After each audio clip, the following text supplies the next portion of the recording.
दोस्तों आज हम खाने की कुछ ऐसी चीज़ों के बारे में बात करने वाले हैं जो कि हमारे अंदर गुड कोलेस्ट्रॉल को यानी एचडीएल कोलेस्ट्रॉल को बढ़ाने का काम करती हैं।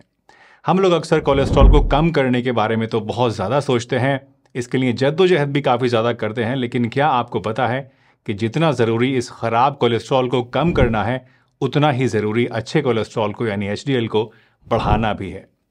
देखिए, कोलेस्ट्रॉल शब्द सुनते ही दिमाग में पहला ख्याल जो आता है वो है हार्ट डिजीज़ का। लेकिन हर एक कोलेस्ट्रॉल बुरा नहीं होता है, सारे के सारे कोलेस्ट्रॉल एक से ही नहीं होते हैं। दरअसल ये जो एचडीएल कोलेस्ट्रॉल है दोस्तों, जिसकी बात हम आज इस वीडियो में करने वाले हैं, ये आपके दिल के लिए एक रक्षक की तरह काम करता है। ये बैड कोलेस्ट्रॉल को यानी एलडीएल को आपके ब्लड स्ट्रीम से हटाता है और हार्ट डिजीज़ के रिस्क को कम करता है। तो चलिए बिना किसी देरी के इस वीडियो को शुरू करते हैं और जानते हैं 8 ऐसे कॉमन फूड्स के बारे में जो अगर आप खाते हैं तो आपके इस एचडीएल कोलेस्ट्रॉल को बढ़ाने का काम करते हैं और अल्टीमेटली आपके बुरे कोलेस्ट्रॉल को घटाने का काम भी करते हैं।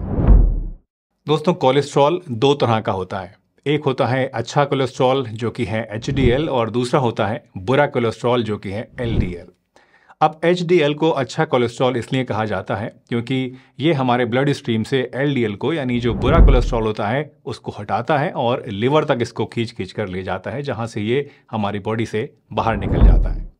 अब क्योंकि एचडीएल एलडीएल को कम करता है तो इस तरीके से आप देखें तो एचडीएल हमारे हार्ट के अंदर ब्लॉकेज को या दूसरी तरह की दूसरी जो प्रॉब्लम्स होती हैं हार्ट की, मान लीजिए स्ट्रोक वगैरह है जो ब्रेन में हो जाता है अक्सर, तो इस तरह की बीमारियों के रिस्क को कम करता है। दूसरी तरफ जो एचडीएल कोलेस्ट्रॉल है इसको बुरा इसलिए कहा जाता है क्योंकि ये हमारी हार्ट की आर्टरीज के अंदर जम जाता है और ब्लॉकेज वगैरह पैदा करने का एक बहुत ही बड़ा रीज़न बनता है। तो अब सवाल आता है कि हम इस एचडीएल कोलेस्ट्रॉल को कैसे बढ़ा सकते हैं। तो यहाँ पे दोस्तों डाइट का बहुत ही बड़ा रोल होता है, क्योंकि सही डाइट न सिर्फ आपके अंदर एचडीएल लेवल्स को इम्प्रूव कर सकती है बल्कि एलडीएल लेवल्स को भी मैनेज करने में आपकी हेल्प कर सकती है। तो चलिए जानते हैं उन 8 शानदार फूड्स के बारे में जो कि आपके अच्छे कोलेस्ट्रॉल को यानी एचडीएल को बढ़ाने का काम करते हैं। तो सबसे पहला फूड है दोस्तों ऑलिव ऑयल, खास करके एक्स्ट्रा वर्जिन ऑलिव ऑयल। अब आप में से बहुत सारे लोग कमेंट करके मुझे बोलेंगे कि साहब खाना में अगर ऑयल खाते हैं तो इससे तो कोलेस्ट्रॉल बढ़ सकता है, फिर ऑलिव ऑयल के लिए आप कैसे कह सकते हैं। तो देखिए जनाब, ऑलिव ऑयल के अंदर मोनो अनसैचुरेटेड फैट्स होते हैं। ये फैट्स आपके गुड कोलेस्ट्रॉल को यानी एचडीएल को बढ़ाने में आपकी मदद करते हैं। साथ ही साथ इसके अंदर बहुत सारे एंटीऑक्सीडेंट्स भी होते हैं जो कि इन्फ्लेमेशन को कम करते हैं और आपके हार्ट को हेल्दी रखते हैं। मगर हाँ, इसका मतलब ये बिल्कुल भी नहीं है कि खूब सारा ऑलिव ऑयल आपको अपने खाने में डाल कर खाना है या फिर खूब सारे ऑयल के अंदर ऑलिव ऑयल के अंदर आपको पकौड़े तल के खाने शुरू कर देने हैं। अगर आपका कोलेस्ट्रॉल हाई है दोस्तों तो आपको बहुत ही कम मात्रा में तेल को खाना चाहिए और ये ऑलिव ऑयल जो है इसको भी आपको 24 घंटे में 1 से 2 टीस्पून ही अपनी सलाद के ऊपर डाल के या फिर खाने के अंदर ऊपर से डाल के आपको खाना चाहिए। इससे क्या होगा कि आपका जो गुड कोलेस्ट्रॉल है वो बढ़ेगा। वैसे एक टिप यहाँ पर मैं आपको और देना चाहूँगा कि हमेशा high quality extra virgin olive oil का ही चुनाव करें।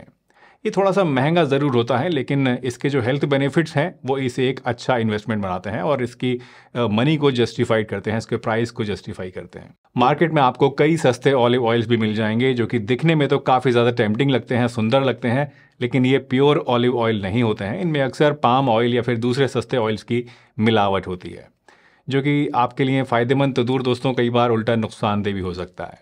इसलिए हमेशा आप 100% प्योर और एक्स्ट्रा वर्जिन ऑलिव ऑयल ही ख़रीदें। अब आप कहेंगे कि साहब ये सब हमें पता कैसे चलेगा कि इसके अंदर मिलावट है या फिर ये एक्स्ट्रा वर्जिन ऑयल है या नहीं, या इस तरह की चीज़ें कैसे पता लगेंगी। तो जब भी आप ऑलिव ऑयल लें दोस्तों तो हमेशा उसके लेबल को पलट कर पीछे ध्यान से पढ़ें। इसमें आपको पूरी की पूरी जानकारी मिल जाएगी कि इसके अंदर क्या क्या चीज़ है। सिर्फ आगे से उसका सुंदर सा खूबसूरत सा लेबल देखकर अगर आप ऑलिव ऑयल ख़रीदते हैं या सिर्फ अगर उसके प्राइस को देख के, उसके ऑफर्स को देख के अगर आप ऑलिव ऑयल को ख़रीदते हैं तो आप कहीं ना कहीं धोखा खा जाएंगे और आपकी सेहत के लिए ये अच्छा नहीं होगा। दूसरी चीज़ है दोस्तों फैटी फ़िश। फैटी फ़िश ऐसी फ़िशेस को कहा जाता है जिनके अंदर फैट ज़्यादा होता है, चर्बी ज़्यादा होती है, जैसे कि सामन, टूना, मैकरेल या फिर अपने यहाँ पर अगर देसी फ़िश की बात करें तो सिंघाड़ा। दोस्तों जब हम हार्ट हेल्थ की बात करते हैं तो ओमेगा 3 फैटी एसिड्स की इंपॉर्टेंस को इग्नोर नहीं किया जा सकता है और ये जो ओमेगा 3 फैटी एसिड्स हैं ये ख़ास तौर से फैटी फिशेस के अंदर भरपूर मात्रा में और बहुत ही हाई क्वालिटी के पाए जाते हैं। ये ओमेगा 3 फैटी एसिड्स ना सिर्फ आपके एचडीएल लेवल्स को इंक्रीज़ करते हैं बल्कि साथ साथ इन्फ्लामेशन को भी कम करते हैं और हार्ट डिजीज़ के रिस्क को भी काफ़ी ज़्यादा घटा देते हैं। तो अगर आप फ़िश खाते हैं तो मैं रिकमेंड करूँगा कि हफ्ते में कम से कम 2 से 3 बार आपको, या 1 से 2 बार एटलीस्ट आपको फ़िश ज़रूर खानी चाहिए। वैसे फ़िश को बनाने का जो तरीका होता है ये भी बहुत ज़्यादा इंपॉर्टेंस रखता है, क्योंकि अगर आप गलत तरीके से फ़िश को पकाते हैं तो आपको इससे कोई फ़ायदा नहीं होगा, बल्कि हो सकता है कि उल्टा नुकसान ही हो जाए। फ़िश को हमेशा आपको ग्रिल करके, स्टीम करके या फिर इसको बेक करके ही खाना चाहिए।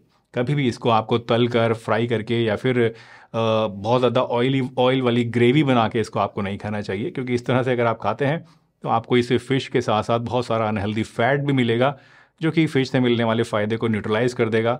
बल्कि न्यूट्रलाइज़ क्या कर देगा, मैं तो कहूँगा कि और ज़्यादा उसको ओवर पावर कर देगा, और आपको फ़िश से फ़ायदा नहीं मिलेगा, बल्कि उल्टा इससे आपको नुकसान होने लग जाएगा। तीसरा फूड है दोस्तों नट्स और सीड्स, जैसे कि बादाम, अखरोट, अलसी के बीज और चिया सीड्स वगैरह। ये सभी चीज़ें जो हैं दोस्तों, ये आपके HDL लेवल्स को बढ़ाने में काफ़ी ज़्यादा हेल्प करती हैं। इन नट्स और सीड्स में मोनो अनसैचुरेटेड फैट्स और ओमेगा 3 फैटी एसिड्स पाए जाते हैं, जो कि आपके हार्ट हेल्थ के लिए बहुत ही ज़्यादा बढ़िया होते हैं। इनमें फाइबर भी होता है, जो कि कोलेस्ट्रॉल लेवल्स को मैनेज करने में अगेन आपकी हेल्प करता है और डाइजेशन को भी इम्प्रूव करने में हेल्प करता है।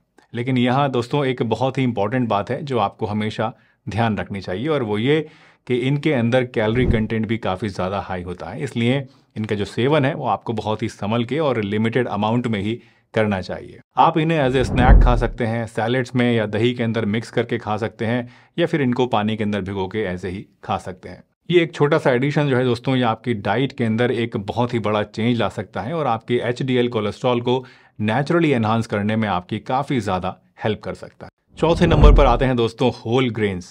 होल ग्रेन्स जैसे कि ओट्स और बार्ले, ये आपके HDL कोलेस्ट्रॉल को बढ़ाने में काफ़ी ज़्यादा मददगार साबित हो सकते हैं। इनके अंदर सॉल्युबल फाइबर होता है, जो कि न केवल HDL को इंक्रीज़ करता है, बल्कि ये LDL को यानी बैड कोलेस्ट्रॉल को कम करने में भी आपकी हेल्प करता है। यानी 2 तरीके से आपको इससे फ़ायदा मिलता है। ख़ास करके अगर हम ओट्स की बात करें तो इसके अंदर बीटा ग्लूकेन होता है, जो कि एक बहुत ही पावरफुल सॉल्युबल फाइबर है।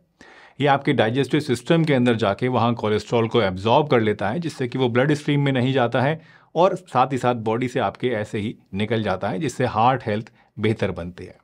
आप चाहें तो ब्रेकफास्ट के अंदर ओट मील ट्राई कर सकते हैं, या फिर चाहें तो आप गेहूं के देसी आटे की रोटी या फिर जौ की रोटी या बाजरे की रोटी या रागी की रोटी, इस तरह के दूसरे मोटे जितने भी अनाज होते हैं इनकी रोटियां आप खा सकते हैं।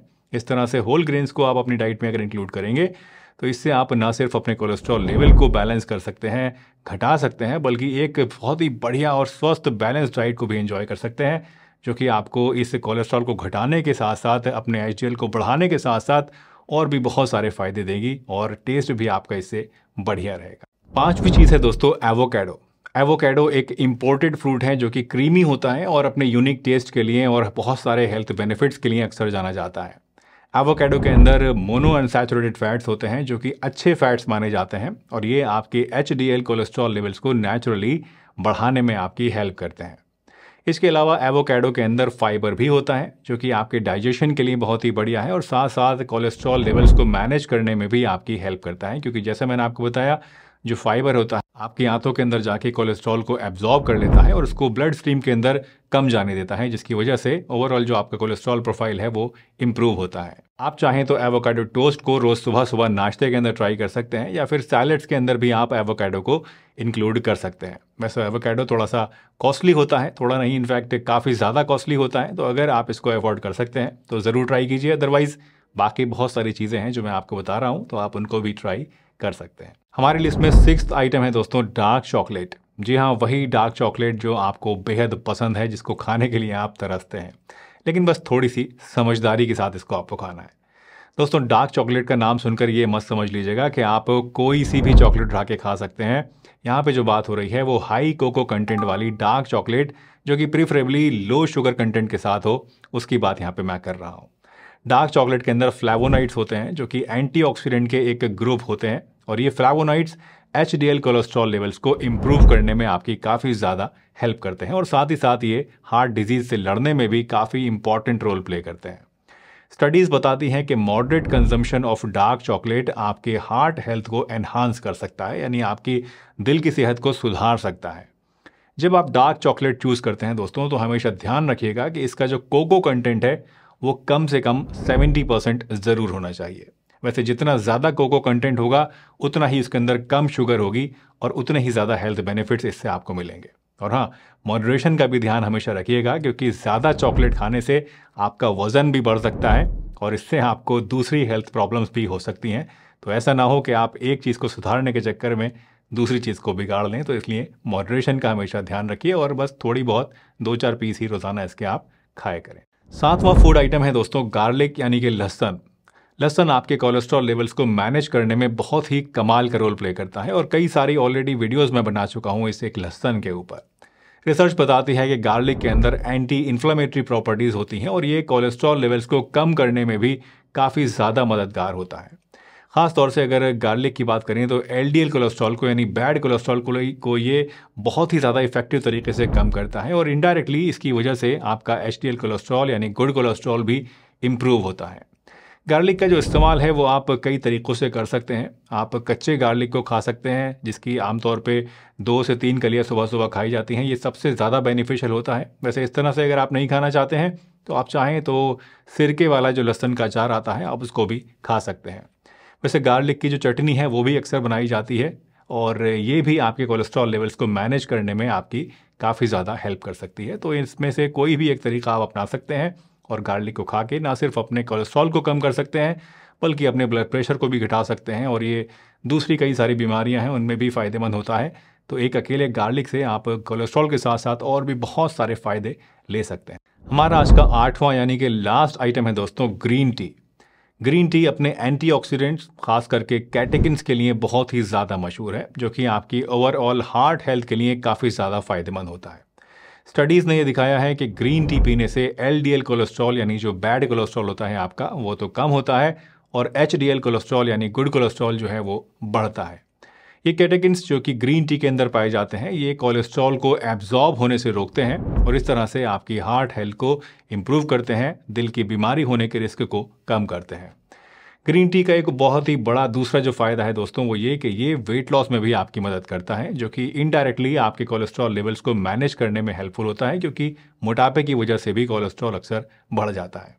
रोज़ाना दिन में 2 से 3 कप तक ग्रीन टी अगर आप पीते हैं दोस्तों तो इससे आपकी हार्ट हेल्थ काफ़ी अच्छे से इंप्रूव होती है, आपके लिए बेनिफिशियल होता है और कोलेस्ट्रॉल भी इससे आपका बढ़िया तरीके से मैनेज रहता है। वैसे याद रखिए दोस्तों ग्रीन टी के अंदर कैफीन भी होता है, तो अगर आपको कैफीन से कोई दिक्कत होती है तो इसका सेवन आपको बहुत ही सोच समझ कर करना चाहिए या फिर कम क्वांटिटी में ही करना चाहिए। तो दोस्तों ये थे कुछ इंपॉर्टेंट फूड्स जो कि आपके गुड कोलेस्ट्रॉल को यानी एचडीएल को बढ़ा सकते हैं। वैसे अब इसके बाद आप चाहें तो यहाँ क्लिक करके इस वीडियो को देख सकते हैं। इसमें मैंने आपको कोलेस्ट्रॉल को कम करने के लिए एक बहुत ही बढ़िया और बहुत ही इफेक्टिव आयुर्वेदिक नुस्खा बताया है। और अगर आप ऐसे फूड्स के बारे में जानना चाहते हैं जो कि आपके कोलेस्ट्रॉल को कम कर सकते हैं, जो कि हाई कोलेस्ट्रॉल के केस में आपको खाने चाहिए, तो आप यहाँ इस वीडियो पर क्लिक करके देख सकते हैं। इसी के साथ मुझे दीजिए इजाज़त। आप हंसते रहिए, मुस्कुराते रहिए, रोज़ कुछ ना कुछ नया सीखते रहिए ताकि आप रह सकें हेल्दी हमेशा।